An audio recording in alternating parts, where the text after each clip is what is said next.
करते हैं और बढ़ते हैं खबरों की ओर। दिल्ली के रुख कर लेते हैं। बड़ी खबर है, बीजेपी की बड़ी बैठक हो रही है। पीएम मोदी, अमित शाह और नड्डा समेत पार्टी के बड़े नेता बैठक में मौजूद हैं। बीजेपी शासित राज्यों के मुख्यमंत्री मौजूद हैं। अहम मुद्दों पर चर्चा हो रही है। दिल्ली से एक खबर है जहां पर बीजेपी की बड़ी बैठक हो रही है। बैठक में पीएम मोदी, अमित शाह, नड्डा समेत पार्टी के बड़े नेता मौजूद हैं। बीजेपी शासित राज्यों के मुख्यमंत्री भी बैठक में मौजूद हैं। अहम मुद्दों पर चर्चा हो रही है।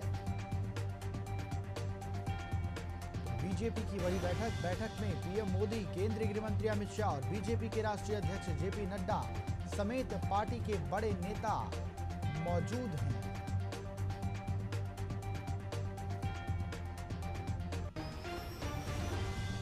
और चलिए इस खबर पर ज्यादा जानकारी लेते हैं। सहयोगी स्नेह कमल सेठ हमारे साथ लाइव जुड़ गए हैं।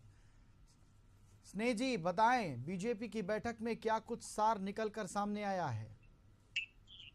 जैसे बीजेपी की जो मुख्यमंत्री परिषद की बैठक की बात की तो 25 मिनट पहले भारतीय जनता पार्टी जो मुख्यमंत्रियों की बैठक थी समाप्त हो चुकी है। अभी त्रिपुरा के मुख्यमंत्री मानिक शाह जो भारतीय जनता पार्टी मुख्यालय से बाहर निकले, उन्होंने पत्रकारों से यह वार्ता करते हुए कहा कि बैठक समाप्त हो चुकी है। लेकिन अगर बात करें प्रधानमंत्री की, तो प्रधानमंत्री अभी भारतीय जनता पार्टी मुख्यालय मौजूद है। अब से कुछ क्षणों में ही उनका काफिला भारतीय जनता पार्टी मुख्यालय से बाहर निकलेगा। जैसा कि आपने बताया कि तमाम जो भारतीय जनता पार्टी की बड़ी शख्सियतें थी, जिसमें स्वयं प्रधानमंत्री नरेंद्र मोदी, गृह मंत्री अमित शाह, रक्षा मंत्री राजनाथ सिंह, पार्टी के अध्यक्ष जेपी नड्डा समेत जो तमाम राज्यों के मुख्यमंत्री थे, इस बैठक शामिल थे। जिस लोकसभा चुनाव के बाद अगर देखें तो भारतीय जनता पार्टी की अमन ये सबसे बड़ी बैठक थी। सभी से फीडबैक लिया गया, तमाम मुख्यमंत्रियों से उनकी योजनाओं पर जो है खाका लिया गया, उन्हें एक प्रोफार्मा दिया गया था, फॉर्मेट दिया गया था।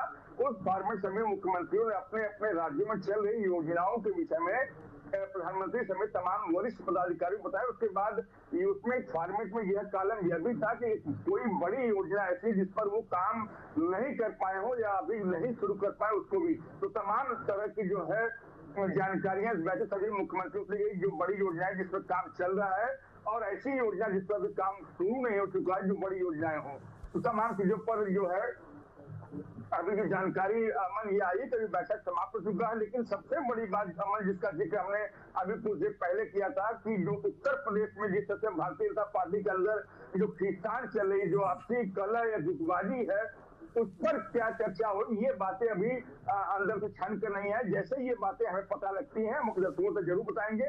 लेकिन जिस तरह से उत्तर प्रदेश में 3 बैठकें हुई थी, पहली बैठक मुख्यमंत्री ने इलाहाबाद मंडल के लिए थी, तो वहां के जो स्थानीय नेता थे, जो डिप्टी सीएम है केशव प्रसाद मौर्य, उस बैठक से दूरी बनाए रखते हैं। उसके बाद दूसरी बैठक मुरादाबाद में होती थी, वहां के जो है स्थानीय नेता है जो प्रदेश के अध्यक्ष भूपेंद्र चौधरी, वो उस बैठक में नहीं आते हैं। तीसरी बैठक लखनऊ मंडल की हुई थी भाजपा की, जिसमें स्थानीय नेता थे जो डिप्टी सीएम है ब्रजेश पाठक, वो भी बैठक में नहीं आते हैं। तो कम से कम 3 बड़ी बैठकों में 2 डिप्टी सीएम और एक प्रदेश अध्यक्ष करना आना कहीं ना कहीं ये इशारा करता है कि भारतीय जनता पार्टी में अंदर सब कुछ सही नहीं है। अमन अगर बात करें भारतीय जनता पार्टी में अनुशासन की या तरह की कला की गुटबाजियों की, तो ऐसी खबरें भारतीय जनता पार्टी में बहुत कम आती है। खासकर जब तक प्रधानमंत्री नरेंद्र मोदी ने जब तक पार्टी की अगुवाई की है या अमित शाह जब आते हैं, तो इस तरह की खबरें जो भारतीय जनता पार्टी में बहुत कम निकलती है। लेकिन उसके बावजूद अगर ऐसी खबरें आ रही हैं तो अमन हम कह सकते हैं भाजपा के अंदर खाने में सब कुछ सही नहीं है।